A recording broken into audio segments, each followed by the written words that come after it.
Amazing. So welcome everyone.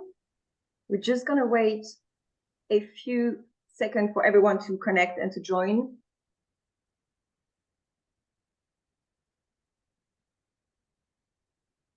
Can see people joining. That's great. Welcome everyone. We're just waiting for everyone to connect. Yeah. Okay, so I think we can start. So welcome everyone. Thank you very much for joining us today. We will be discussing the important role of public affairs, which is all the more important during an election year like we're having right now. I mean, obviously, businesses have to keep an eye on, the political dynamics, the policy changes, and any evolving trends that could impact their markets. But it can be also increasingly challenging during an election year. So today we're going to be diving into the crucial role of public affairs in shaping the future of companies and in helping businesses to navigate those complexities while maintaining an effective strategy and communication strategy. For those who don't know me, I'm Barbara Ozanon. I am an associate partner at Hansen Search. Hansen Search, we are an international talent advisory and headhunting company, and we specialize in communications and public affairs. For today's webinar, we wanted to reflect on the global elections. So we have invited a fantastic panel of global leaders in the public affairs industry, and we have people from the US, from the UK, from EU as well. And I'm gonna leave it to them to present themselves. Doug, can I come to you first? You certainly can. Hi, I'm Doug Pinkham. I'm president of the Public Affairs Council. We are headquartered in Washington, D.C., but we also have our European office in Brussels, where we do all of our global programs. We've been around since 1954, and we are nonpartisan and non-political, which is unusual in DC, and frankly, a good place to be these days. And I'm pleased to take part in this program. Thank you very much. Great. Maury, should I go to you next? Sure. Good afternoon. I'm Murray MacDonald. I'm the Managing Director for UK and Ireland for Instinctive Partners. We're a strategic communications consultancy working across EMEA. I've worked in consultancy for over 20 years. Prior to that, I very much worked in politics as a special advisor out in New Zealand, and then as a director for the Conservative Party in Scotland. And I was a one-time general election candidate as well, but that was a while ago. Brilliant. Thank you very much, Maury. Sarah, can I go to you next? Please do. Yes. Hello to everyone. Very nice to be here. My name's Sarah Buckley. I think I'm the in-house practitioner of the group today. The first 10 years of my life was, not of my life, but of my career was spent in, just feels like that, was spent in UK public affairs in Westminster. And then for most of the next decade, my time has been spent in global roles, overseeing and supporting public affairs teams in regions and affiliates all around the world. And my experience starts in the financial crisis, in the financial sector, and then moved into healthcare and life sciences, just as budgets were starting to get crunched and the pandemic was starting to hit. So I have a good nose for a crisis in public affairs terms. And my most recent role is in Novo Nordisk, which is a big Danish pharmaceutical company. Super. Thank you very much, Sarah. And Kathleen, can I go to you now? Thank you. Yes. Hello, everybody. I'm Catherine Morgan, and I run the government relations practice at Denton's Global Advisors, which is a strategic communications firm as well, based in London, and we have offices all around the world. And in terms of my background, I've worked advising companies on elections in consultancies for over a decade. I've also worked as a civil servant in the UK Treasury for a while and on a number of different elections, advising ministers there. And I also worked quite a long time ago now for the Labour Party during one of their election campaigns alongside somebody called Alistair Campbell, which some people in the UK will have heard of. Great to be here. Thank you very much. Great. So for today's session, we want it to be very interactive. So if you have any questions for our panel, please feel free to write them down on the Q&A function that you have at the bottom of the screen, and we will go through them at the end of the session. Okay? But for now, my very first question to the panel is, what impact election can have on a business, and what does that mean for the public affairs function itself? And for this very first question, can I go to you first, Kathleen? Absolutely, and I'm sure Sarah will come on and give the perspective from working on a general election actually from inside the business, but I can give my perspective from an agency side and from working with businesses right across different sectors, global and national businesses from across different sectors. And I think general elections, they present uncertainty, and uncertainty and risk is always difficult for business. It's always a challenge for business. And I think elections do present challenges and risks for businesses across different sectors. You will have spent time building up relationships with key people in government, with key advisors, and those relationships, those people may not get elected, their positions may change, those relationships are potentially going to be challenged in an election period. Also, where you have strong relationships, it may be difficult to get those people's time because they're taken away and focusing very much on an election. There's risk as well around policy agendas because policy is subject to change, and potentially even funding streams and funding opportunities are at risk as well. And as we saw in the UK, and it wasn't a general election, but when we had a change of leadership last September with Liz Truss, there were also economic impacts, very widespread economic impacts of the new policies that she brought in. So I think elections present risks, but they also present great opportunities for business. And that's what we're here to try and do. And certainly what we do with our clients at DGA is to try and make sure that businesses are really positioned to take advantage of those opportunities. There are new people coming in, new relationships to build. There are new policy platforms and policy agendas to shape. There are manifestos which are going to set out policies for the near and the medium and potentially long term. And if you can shape a manifesto or shape the policy of an incoming government, that's fantastic. You shape a policy agenda for a number of years, which is what many organisations want to do. So I think there are definitely risks, but also great opportunities. And I'm sure other people around the table will come in and talk about the importance of preparing for those opportunities and really working with organisations to make sure you can maximise those opportunities. Thank you very much. Actually, Sarah, do you want to go next and add on to it? Sure. Yeah. So yeah, I think that's a really useful summary, actually, Catherine, of the opportunities and the risks. I think that word stability is crucial when it comes to businesses, right? It's really all you want is smooth sailing and an understanding that the context that you're operating in and that the assumptions that you work upon are not going to change. And I think, as we've all noticed, especially in the last 10 years or so, politics has become so much more volatile, it feels. And as a result, it's really risen up the agenda of most boards and most executive committees in businesses. But I think we actually have to be a bit cautious about making any big sweeping statements here, especially when it comes to global businesses. If we look at this year, there are so many elections happening, so much of the population voting in these elections. But actually, there's a big difference between bigger markets, smaller markets, the Western world, outside of the Western world, or if you want to refer to it like that, when it comes to the impact that those elections are really going to have. So some of these elections will lead to a change in government. Some of them offer these great opportunities to influence manifestos and get politicians to make commitments and hold them to them.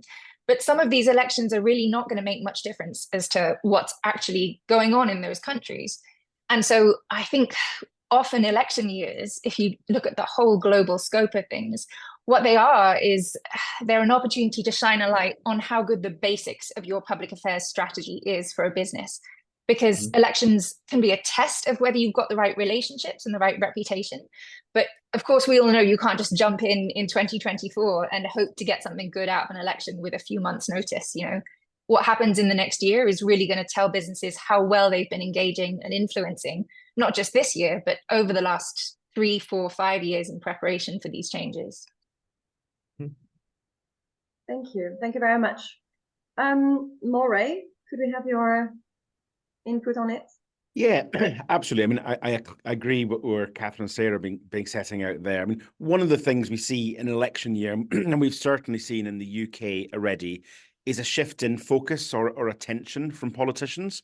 So the ability to engage with politicians has moved to a different phase. So yes, we are very much talking about policies with them. We're talking about manifestos, but that kind of day-to-day engagement, particularly with the government side, has altered a little bit because privately, they're all aware that that elections, from a UK perspective, is likely to be here in the autumn.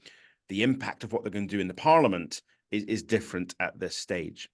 But the point that Catherine made, I think, is really critical in election years is uncertainty. And Sarah mentioned no businesses like uncertainties, but the reality is businesses deal with uncertainty quite well all the time. It's kind of what we do. And there are uncertainties at the moment. There's uncertainty about when the elections are, about what the outcomes are, but more importantly, what the policies are going to be.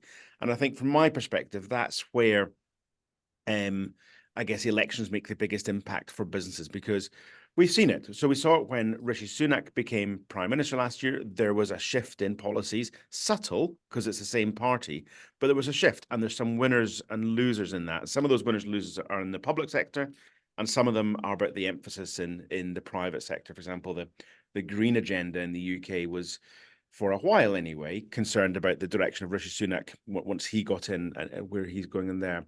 But so there is that uncertainty there, but it is a massive opportunity. It's a big opportunity to engage. You get to speak to politicians at a level that you didn't get to do before. From a public affairs practitioner point of view, rather than from a client point of view, you get to engage with politicians at a deeper level in some ways, particularly if you're involved in a party, you get involved in campaigning, but also you get to speak to people who are currently researchers or candidates who are going to be in roles in whatever the next government is. And I think from a professional development point of view and from a personal networking point of view, it's a really exciting time for public affairs people to be involved. Absolutely. Thank you very much, Maury. Doug, what's your view on it? First off, I essentially agree with what everyone else has already said. So let's just sort of assume that. But 2 points I guess I'd like to make is that over the years, especially in the US, I think we've tended to overanalyze what the potential impacts will be in especially a presidential election. I will say, especially to my friends on Wall Street in the investment community, they look at every stated public policy position and say, what's the worst case? Oh my God, this may happen, and they use that to advise their clients. And we've all kind of laughed at that. Well, this year things really do matter. And I think it's because the Trump campaign, Donald Trump doesn't really have an ideology. His views are, I guess, shall we say, very fungible. So which direction he will go on a whole host of issues, whether it's trade or healthcare or defense or support for Ukraine, who knows what, will depend on a whole wide variety of factors, some of which we don't even yet know. So in terms of the risk of uncertainty, he has viewed himself as a pro-business candidate in many ways, but I don't think he realizes that the uncertainty is quite high. The other thing I guess I wanted to say, I totally agree that the risk of uncertainty is the biggest issue surrounding an election, of not knowing what's going to happen next. And that's because companies, for good or for bad, are in the business of trying to keep things even keel. Because when markets are predictable and workforce issues are somewhat predictable and financing and interest rates, you hire people, you build facilities, you extend your supply chains, you take a whole series of moves. And when you don't know what's going to go next, you tend to pull back, and that's what can create a recession and a drop in earnings and success. And one of the things that I think we found at a time of great negative partisanship, not just in the US, but in other parts of the world, is that this is a perfect time to talk about business as a force for moderation. And sometimes moderation isn't what you want when real change is needed.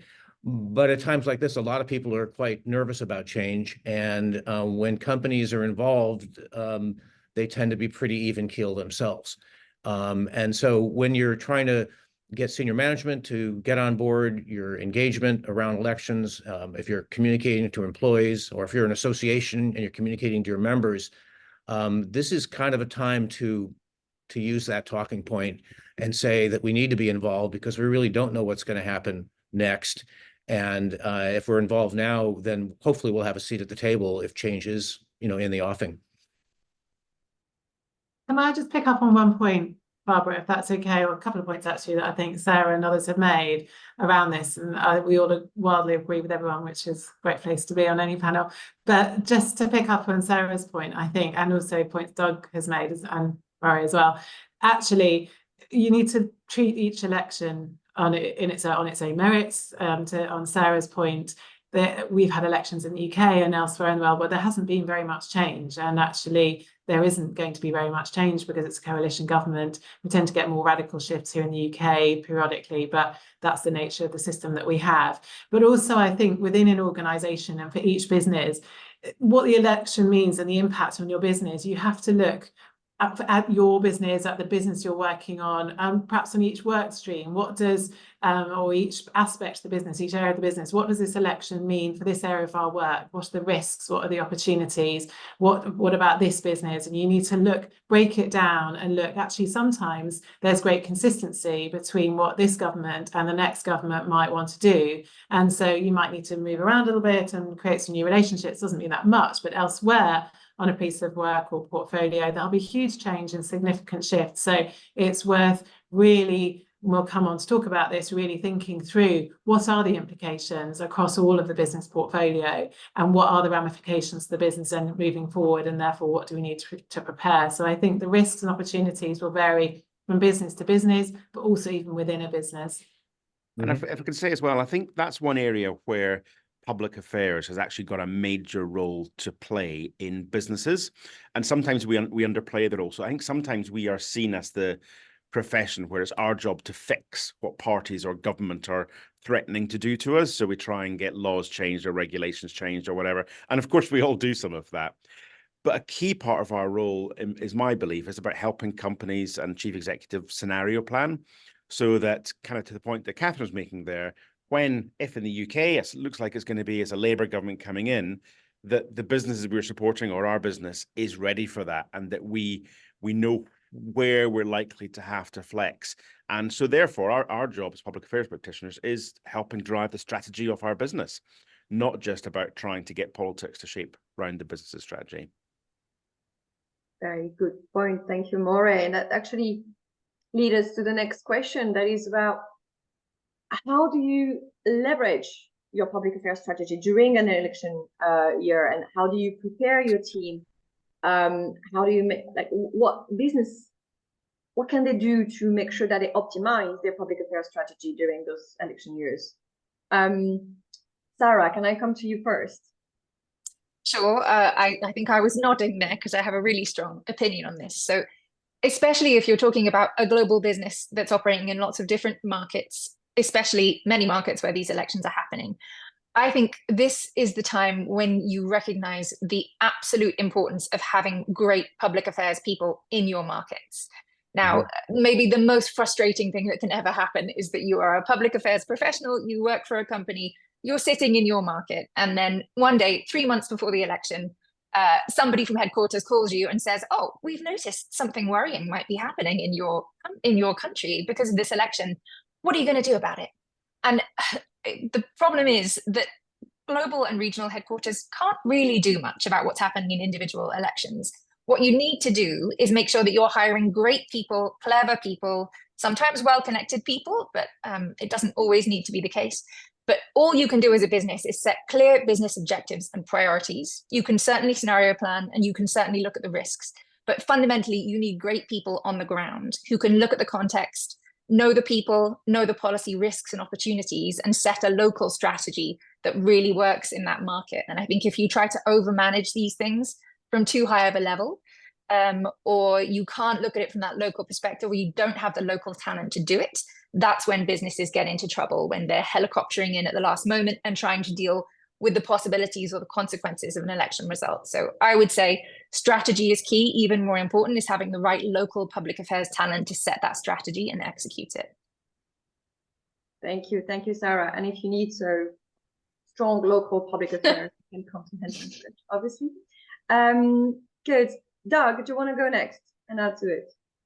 Yeah, I totally agree. And what it reminds me of, it's sort of like, a lot of training and books have been written about crisis management, and it's something everybody knows something about and has done it. But the reality is, in your career, hopefully, unless you're in a really tough job, you're not going to be managing hundreds of crises. You might manage a dozen or something, major crises, or who knows.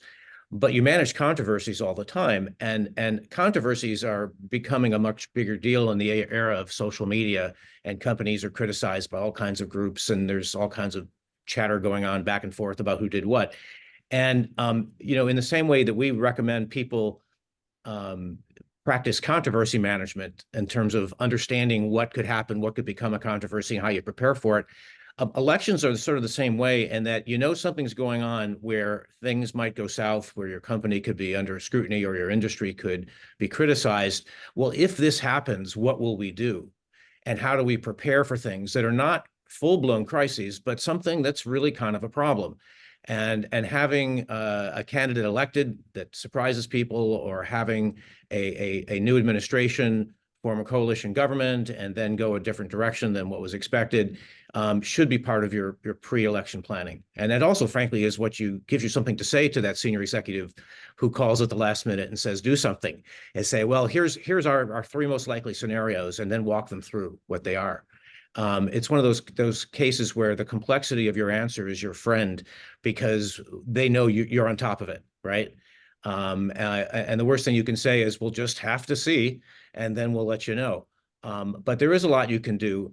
The other point I guess I want to make is that, for people who don't do lobbying, there's this assumption that it's all about influence and arm twisting and convincing people. Honestly, a lot of lobbying and advocacy is about finding common ground with people, and with people who care about issues and stakeholders, and figuring out what we can do to help you and what we can work on together that serves the public interests and obviously benefits us, but also is within your portfolio of issues, to the politician. And so as you look at a candidate's stated issues and what they care about and their priorities, you should be going down that list and saying, can we contribute here? If we can, are we the right actor here? Or is there something in our past, or is there something controversial that will come back to haunt us, and maybe that's not our issue? But these three over here are, and what can we do to be a leader on those? And that's stuff you can prepare for in advance of an election, so that you have a document to a transition team, you have events you can bring together, create a venue, a forum around a key issue that the newly elected administration cares about. It's things like that that position you as a thought leader in a new administration. So there's a lot you can do, actually, before, during, and after an election to be effective in your job. Great, thank you. Thank you very much. Catherine, do you want to add to it? Yeah, I very much agree with what's being said, but just to build on a couple of the points on Sarah's point around having great people on the ground, I think that's absolutely right. And I would also say, as well as having a great team on the ground, great team that the business can go to, also general election years, general elections don't really take place in a year.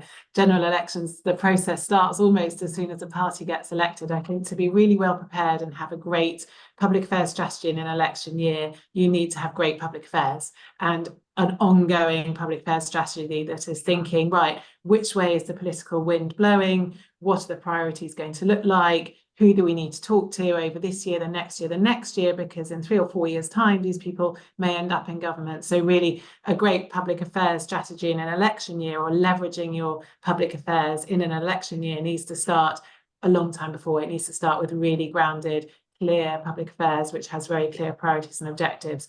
I agree with Doug. It's worth thinking very clearly, right, what do we want to achieve? How can we align with what this government is doing, or what the next government wants to do? So we know in the UK that the Labour government is going to be trying to deliver growth. How can we come in and talk to them about growth? So thinking about aligning your priorities with an incoming administration's priorities, and how you can help them, how you can have productive conversations with them. And then just the third point I would make around leveraging public affairs during an election year, I think it builds on the point that Murray was making earlier. politicians are become incredibly busy and incredibly focused on how they themselves get elected. They really want to get elected, and that becomes their primary focus. So when you're trying to talk about an agenda or develop a policy idea, are there other people you can talk to? Who are the people around them? Who are the advisors? Who are the institutes, the think tanks, the organizations that are going to come in and be influential? And so what other wider relationships should you be building to leverage what you want to do with your public affairs during that critical general election year? Mhm. Thank you very much, Catherine. Moray, I'll go to you next. Yeah, just building on that again, I guess. So in terms of the public affairs strategies that, as Catherine points out, it's not about election year, it's about building up through the years. And on the back of that, I think one of the more important things for us as public affairs professionals to do in election year is to cut through the noise, either for the business that we work in or for our clients. There is a lot of noise in election year. There's lots of party politics. There's lots of personal issues that fly around. And those are interesting. I mean, all of us in the panel are political animals to one extent or another. And we all love that. We all love the cut and thrust of politics. And I'm sure most of the listeners do as well. But that's not what it's about in the end, particularly from a public affairs point of view. It's about policies and it's about the impact that things are going to have. The froth of the daily news doesn't really matter that much. So I think in some senses, we can leave all the news to the media, and our job is about focusing on the insight that is relevant to our business and kind of cutting through that. So I think the most important thing to be doing at this stage is about actively engaging with policymakers at all different levels and across all parties, even when it's obvious, or you think obvious, that a party or a grouping is going to get elected. I do think it's important to make sure you continue to build up your networks across other, particularly key parties, because if nothing else, they are going to have a role if they're in opposition afterwards. They're going to be sitting on select committees, or they're going to be influential with different kind of campaigns that come out, or if there is the outcome of a coalition type environment, then politics becomes interesting then again. But I think building on the point that Catherine was saying there at the end there, I think it is about going to politicians with solutions. Too often I have seen people go to politicians with complaints, with moans, with, oh, this is a worry, this is coming up for us. But actually, the thing to do is go and look at what the government's trying to do, or look at what the party is trying to achieve in a manifesto. How can you help them effectively achieve those aims that are aligned with your business, and go in those proof points? And I think it's about this year, about more than anything else, is about communicating and engaging and networking. Can I add to that quickly, Barbara? I would really agree with your point, Marie, about cutting through the froth. And this might not apply for all markets, because different markets are different when it comes to the political culture and the media culture. But I would say I've really seen a change over the 20 years that I've been working with businesses on elections, in terms of the intelligence that's actually available to your average business person about what an election means. Bluntly, I think in a lot of places, it was easier to find intelligent analysis of what specific policy changes were being suggested or actually implemented. The UK is a great example, right? I feel like there was a lot more, frankly, smart and incisive and detailed journalism and journalistic scrutiny of politics a while ago. Now, there are fewer journalists. The changes to media and the incoming nature of social media and the way it's changed just how the media is staffed. It means that if you're a senior business leader, then you probably need more incisive policy analysis from your internal colleagues, from your public affairs staff, and from their consultants, because you're not going to pick it up in the newspapers in the same way that you might have done before. So I think that policy analysis and intel side of things is a huge part of the value of a good public affairs team on the ground, because nowadays they are the people who are going to be able to look into the detail for you that you're not going to get from any other sources anymore so much. Absolutely. Thank you. Thank you very much. Just reminding also the audience that we have the Q&A button. If you want to add some questions and ask anything to the panel, we can go through this as well.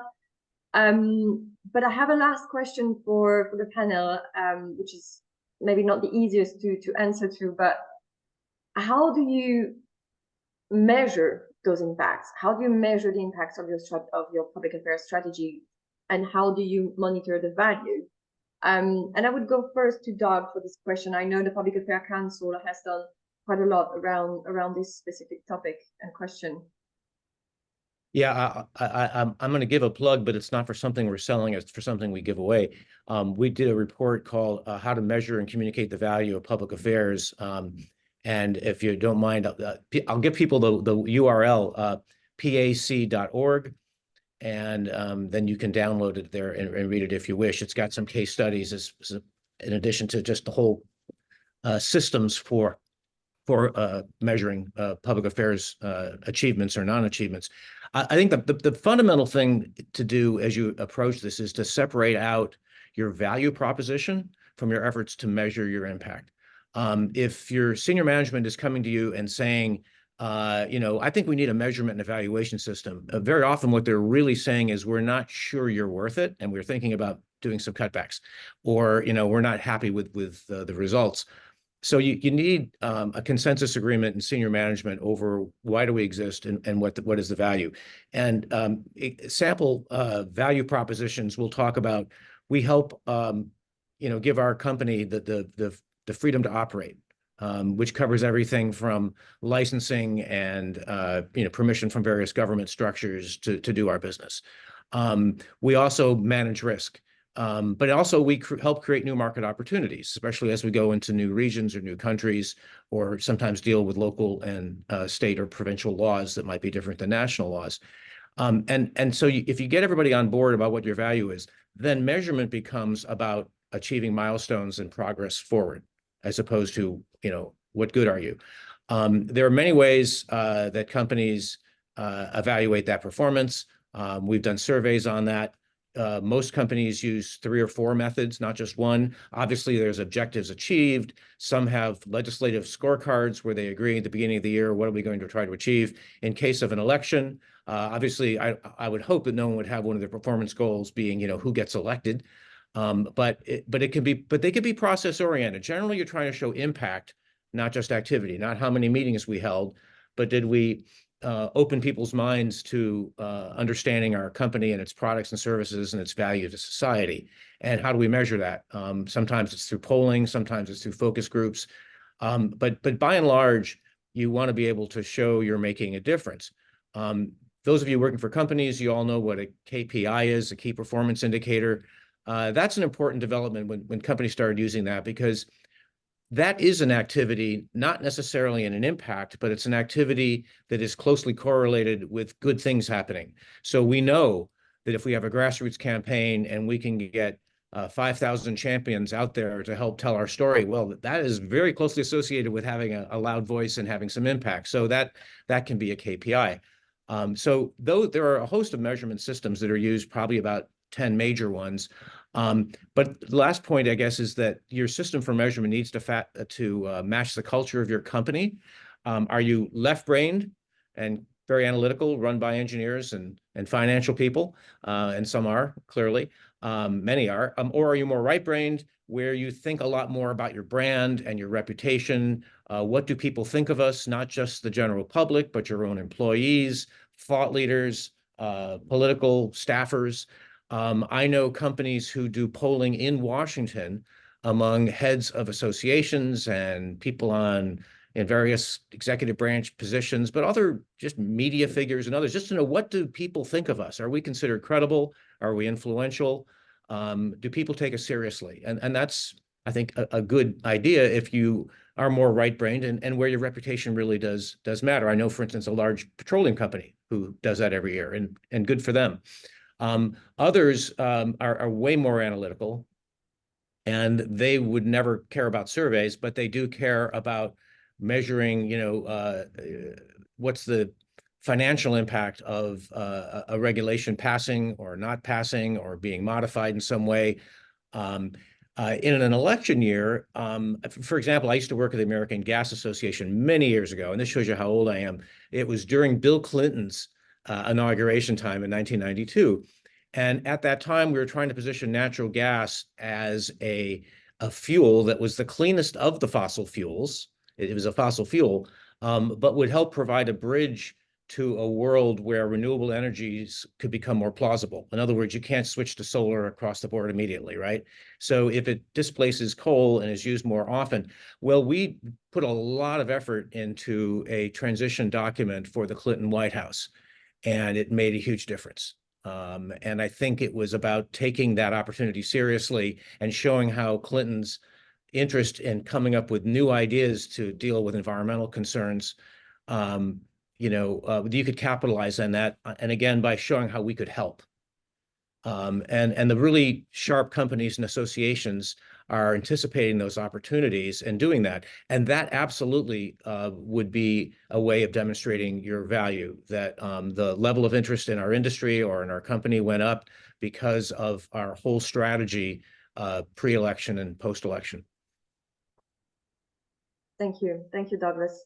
Maureen, do you want to add to it? Yeah, sure. I think for me, first of all, impact is something you need to think about from the start.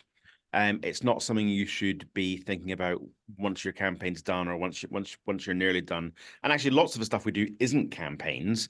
It's about ongoing public affairs rather than a specific issue you're trying to push on. So you need to plan it from the start. And the Public Affairs Council work is obviously very good. And I think one of the things it plots out is there's lots of different ways to measure. And I think you need to decide what is the most relevant way to measure the impact of public affairs for your organization or for your clients. So in some cases, it's going to be things like engagement, because it's important to build up your network and you can track how well you're building up your networking. It could be as basic as how often are you getting mentioned in Parliament or in committees. And that is important. I mean, I've had clients in the past who when we've gone to pitch for them, we've gone, well, actually, you've not been talked about here for 3 or 4 years.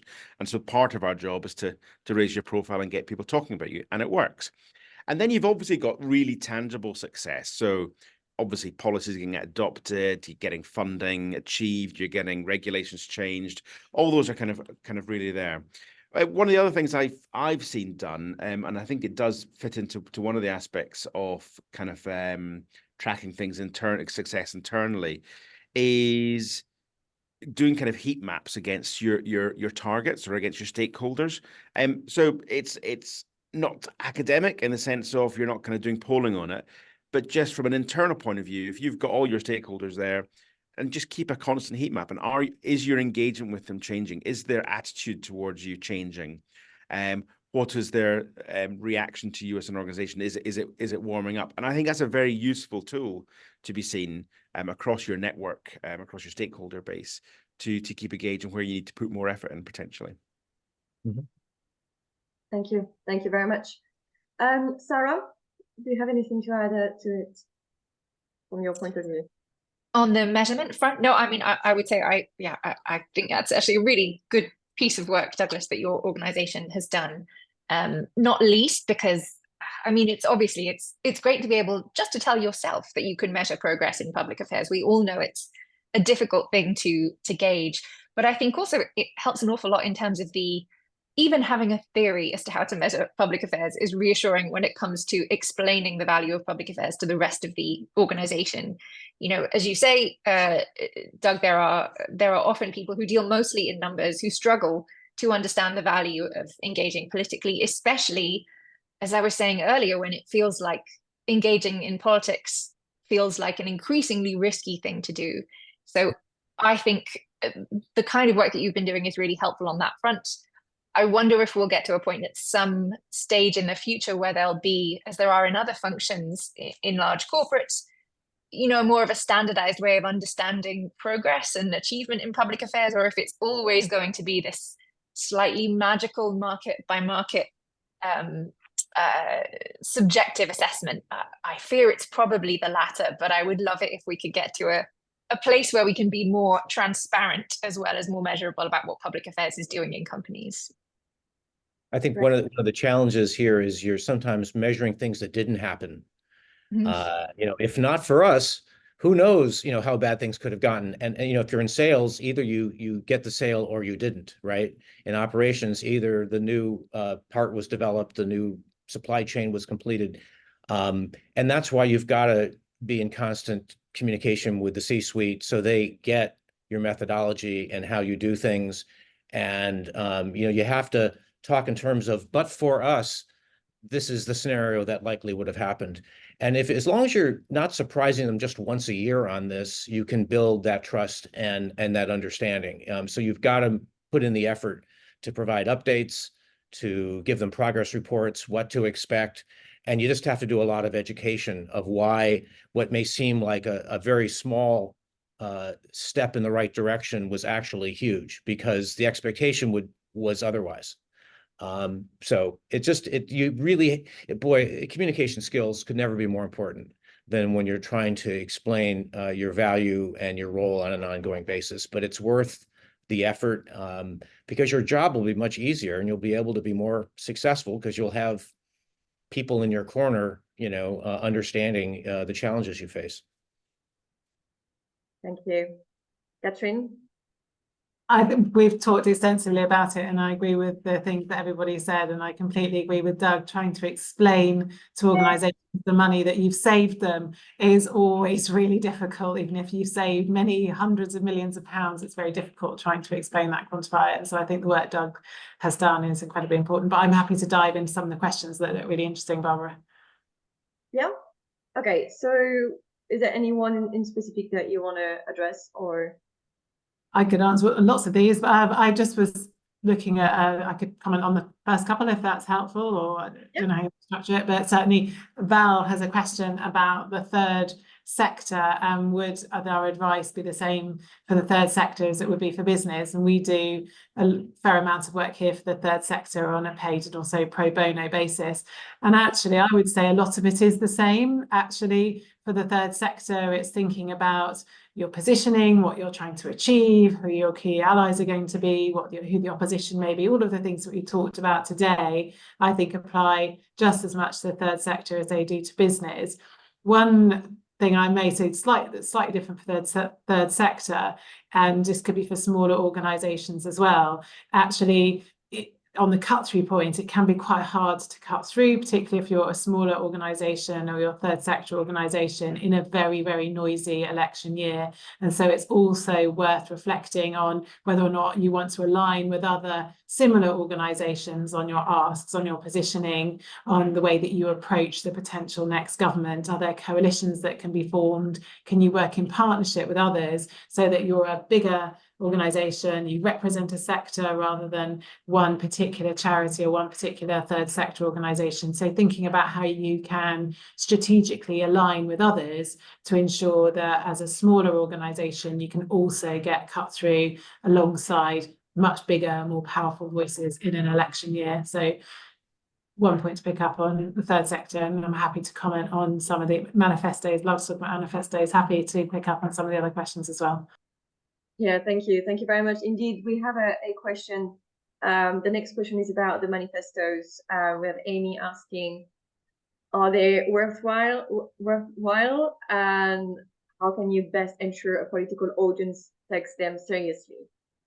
I mean, if you want to go on, Catherine, just go, and then we can open it to the rest of the panel. Yeah, I would say they are and they aren't, probably is my answer on that one. Actually, they can be fantastically helpful if you manage to secure something in a manifesto that is supposed to be a political party's contract with the people. This is what they are supposed to come in and deliver on.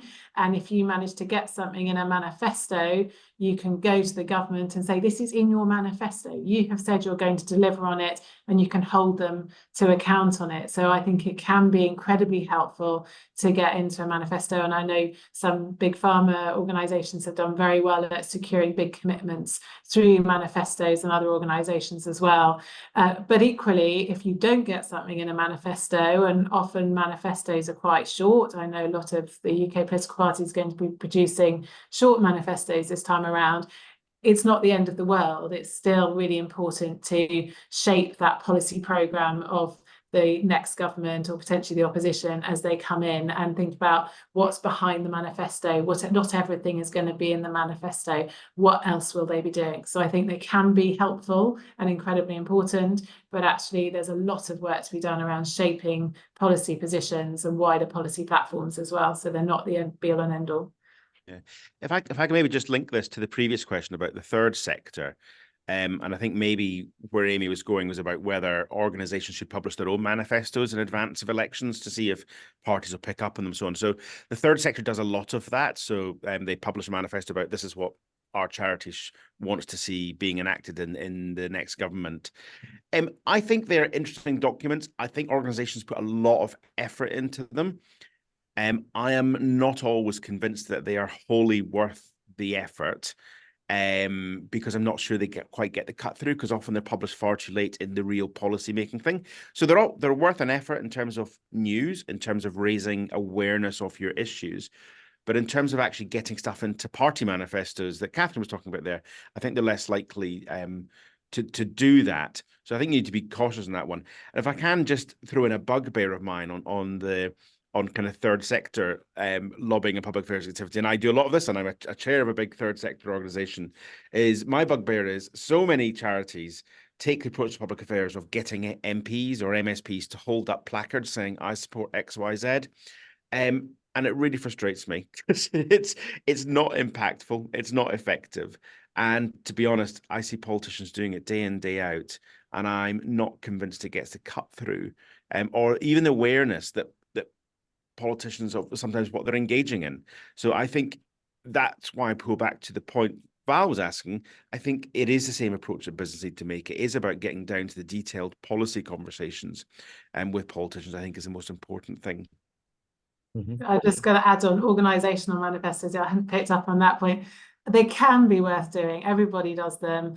They're a way of encapsulating your asks. They're a way to structure a conversation with a politician. So they can be a way of engaging politically. So I think there's value in doing them that way. They can be impactful if you do them early enough. I think on Laura's point, if you do them 3 months from an election, they're not going to be. It's more about a way of engaging and encapsulating our messages. But actually, if you do them the year before an election, you might well have success, particularly if you do lots of work around the asks in achieving some of your asks on your manifesto. They're great for coalitions as well, I have to say. I think especially when I was working in more domestic public affairs, I've written manifestos for coalitions of organizations, third sector and business, who were all trying to come together on one topic. And I think I probably told them that 75% of the purpose of that was so that the politicians would understand what they wanted. But actually, most of the benefit was trying to ensure that we had a script that everyone had bought into, understood, learned, and knew to say the same thing. And I think imposing message discipline, manifestos can be great for that internally in a coalition. And if it influences a politician or two as well, then that's great. Yeah. When you have to write something down, it forces everyone to decide what they believe, right? And if it's just conversation, at some point with a coalition, you're asking for trouble. But, I totally agree. And bless you for being willing to write those manifestos for coalitions, because that's actually not something a lot of people volunteer to do. Great, thank you. Thank you very much. We have quite a couple of questions. So I'm going to go to the next one, which is, can you give some examples you've seen of mistakes made by less experienced public affairs teams and lesson learned? Douglas, can I come to you? Well, I've seen some mistakes made by very experienced public affairs teams, as well as less experienced. I'd say less experienced, a sign of naivete might be, you're running for office, listen to our issues approach to getting your story told, as opposed to, I know, I've done my homework, I know what you are, and generally you're not speaking to the politician, and you should be speaking to the staff, because they're the ones that are listened to and often have much more expertise. I know that your boss's priorities center in this area. A lot of our work and expertise is in that area. We can offer a lot of help and advice, examples, case studies, connections. We can help you build alliances, and so for this particular issue, we just let us know how we can help, and they need help. And a less experienced person would not find out what their needs are. They would just do their sales pitch. One of the things I've seen very experienced people do is senior people, and I sort of said this earlier, in Washington, is picking a candidate personally because they're a major fundraiser, they're a major influential person in that party. And in the American system, you've got a two-party system of government, and we're just not set up for a third party to do anything more than be a spoiler. And there's no coalition governments that get formed. But there are situations where you try to keep someone from overstating how much actual influence they're going to have, and where if you, like, for instance, when George W. Bush was running, if you raised $500,000 through your personal contacts, you were a Bush Ranger, and you got invited to a special dinner, and you got sorts of awards. And I remember thinking, if Bush loses, this friend of mine who was a Bush Ranger, who's Mr. Influence right now, is never going to have a meeting for the next 4 years, because he's not just opposing, he's like one of the all-stars. And there was a time where companies and associations wanted to hire those people because they were viewed as the most influential players in the political game. I think there's been a real movement away from that, and I've been glad to see that. More and more companies and associations are trying to go down the middle a lot more. In the US, we have this unique system of financing elections, which is not the major way, but political action committees, which have limits on how much can be contributed. It's only $5,000 to a candidate, totally transparent. So it's actually campaign finance reform that works pretty well. But it's one of those things where if you don't go down the middle, and in our case support both Republicans and Democrats with those donations, you may not win big if your person is elected, but you're going to lose big if that person isn't. And I think there is a growing awareness that is certainly problematic. Yeah, if I can come in there, I think actually the mistakes I've seen haven't been by less experienced public affairs people. They've been by CEOs. And some of the most memorable examples I've got of that was actually in the Scottish independence referendum campaign, which was 10 years ago now, again, showing my age, where a number of financial and other big business institutions made some really bold comments on or against independence, as it was in that case. And then, of course, the SNP government, who were pro-independence, they got a bigger majority in Parliament. They didn't win the referendum, but they got a massive majority in Parliament. And then there was 5 years where these businesses who opposed it quite vociferously, they struggled to get their voice around the table in the way that they would have previously. They weren't not listened to, they weren't not engaged to, but they just didn't have the influence, and a huge amount of effort had to go in to repair that relationship with that Scottish government. So I have seen that often, and too often it is when CEOs are kind of let off on their own, and they think that, because their mates who have got similar political views all agree with it, they're going to send some letter off to the press or whatever. That's the danger point for me, because your public affairs people haven't been involved, and they would have probably cautioned to take a different approach. Great. Thank you very much. I think do you have something? I was just going to agree with that. It can sometimes be CEOs coming in saying, well, certainly in the UK, lots of CEOs want to go to the Labour Party conferences this year, the Labour Party conference, because everybody's going to be there. So it's really important they do a fringe meeting at Labour Party conference. It's just take a second to think about what you're trying to achieve. Remember your public affairs strategy. What are you trying to achieve? What's the best way to secure outcomes? What's the best way to spend your money? Don't be wowed by the shiny things that other people are doing, or just because everybody's running to party conference doesn't mean you absolutely all have to be there. Just think about your own strategy and the best way to achieve the outcomes you're looking to achieve. But also, I think you've got to think about the fact that we're in a political cycle. We still have lots of organisations coming to us saying, but we still want to talk about, I don't know, farming in rural areas to Labour MPs. Well, most prospective candidates are less so now, are going to be in metropolitan areas. Actually, farming in rural areas is not necessarily what everyone wants to talk about. Think about the issues, the subjects that are going to resonate with prospective candidates if they're the people that you want to engage with. So think about your strategy, think about what you're trying to achieve, and don't necessarily be wowed by what other people are doing. And don't always listen to the CEOs, as Murray says, or do so. Handle it strategically and carefully, and we can help with that. Fair point. Thank you very much. I think we have time for one last question. There's an interesting one here about the engagement with the losing side after an election.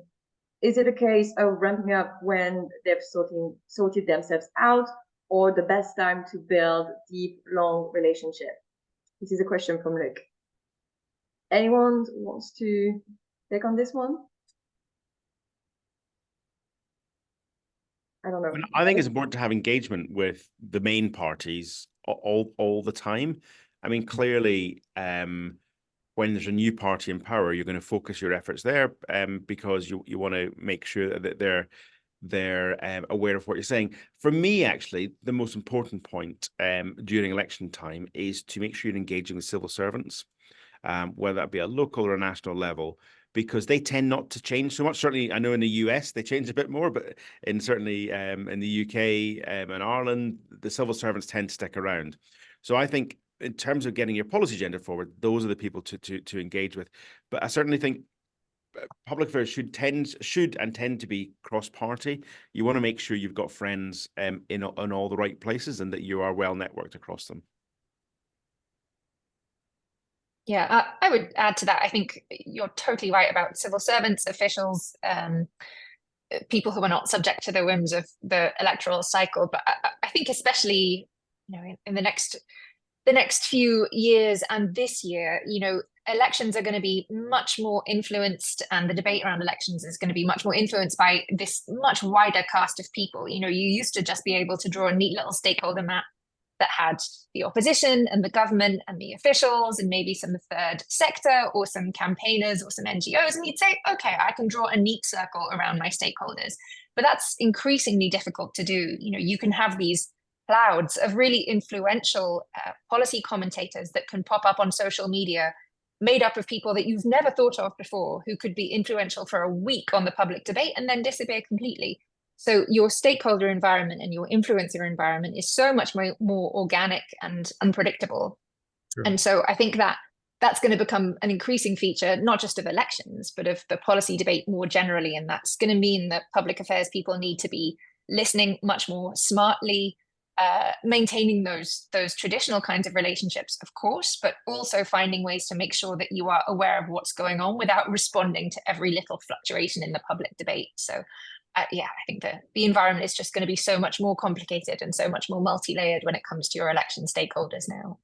Yeah, and to pick up on that, two things. I think the opposition, we haven't got much time left, building relationships with the opposition will be incredibly important after any election. There'll be lots of people who've lost their jobs, they're looking for new agendas, they'll be holding the government to account. So I think that's an incredibly important area to forget, and you mustn't forget that. But also on Sarah's point, we haven't talked today, amazingly, at all about the media or digital aspects of elections, and they are hugely important. The stakeholders are very varied, and also absolutely in elections intertwine with what's happening in media and what's happening online. So we absolutely need to think about all of those things in our public affairs work as well. Mm-hmm. Good, thank you. Douglas or Maura, do you have anything you want to add up to it? Oh, sorry, Douglas, you. Actually, for once, I won't add something to that. I think you've stated it very well. Okay, brilliant. Well, we are coming to an end. So I would like to thank the panel. It was a great discussion, a lot to think about. I took a lot of notes already. So thank you very much. And thank you for the audience for joining us today. There's going to be a recording of the webinar that is going to be sent automatically to you. And it's going to be available also on our website. So thank you all for joining. And I wish you a very good day. Thank you. Thank you. Bye. Bye-bye. Bye-bye.